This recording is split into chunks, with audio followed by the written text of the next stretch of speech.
Look at that. New jewelry. Here's our January update. Got our new Max prop as we're doing some drivetrain work.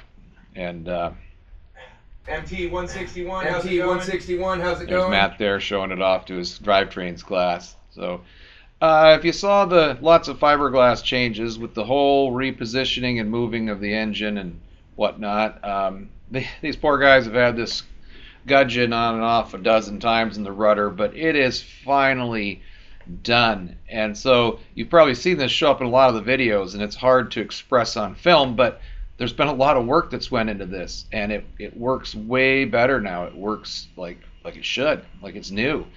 And so then we got into the whole moving the engine drivetrain. You got to have a plan. So this is similar to what Bob Perry designed. It's fiberglass tube, bronze stern bearing holder, and we got it prepped. We got all the bottom paint off, and decided like, yep, this looks good. This is what we want to do, and so we're moving forward with it. So there's Christoph putting holes in the boat. That's always a little scary, but you know, it's got to be done. If you want to move that stern tube aft, then we're going to put a hole in there. And then we're going to have to, get the stern tube to fit. So, but it's fun. We're seeing things come together, and our students are learning so much on this project. It's a delight every day.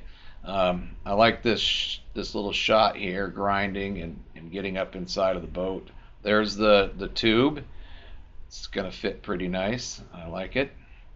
And you can see the hole, double hole. You can see there, just inside that bump is the old stern tube. That's already cut off at the time of the filming. Inside of the boat sure looks cool. The new running gear, the fiberglass tube is going to run inside of this Kusa board with a bunch of G10 reinforcements. It'll be drilled and bolted right to the boat.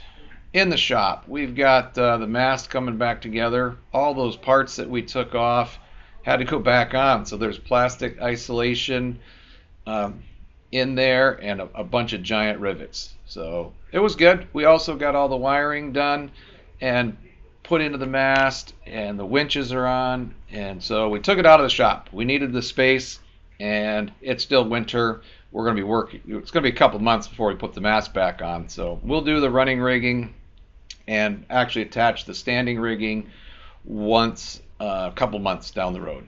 So we're going to keep focusing on the engine and drivetrain and some of the systems as time goes on. Little side note, projects come in. There's always a lot going on at Marine Tech other than just King's Pride. So this is the little boat that belongs to the Anacortes Waterfront Alliance for youth sailing.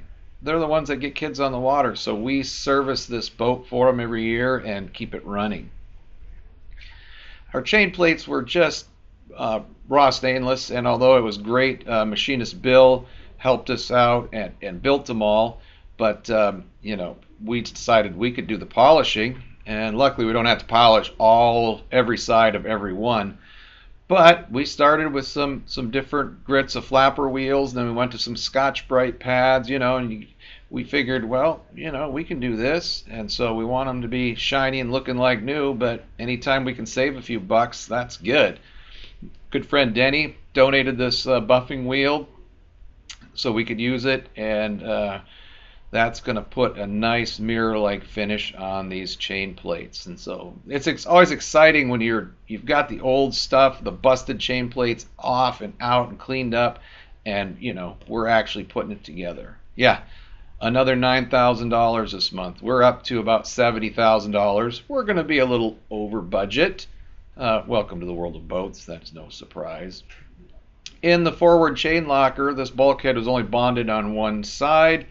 So we bonded both sides now. A little epoxy fillet and some extra cloth. We've got Cavasil thickened epoxy and all the foot switches and where the anchor winch is going to get bolted on. And we're also at the same time doing the chain plate holes. So those were small, and so we put this, I like this foil, fiberglass reinforced. We did a tech tip, and you pop that underneath and fill them with thickened epoxy. So we'll be putting it back together soon. Thanks for watching.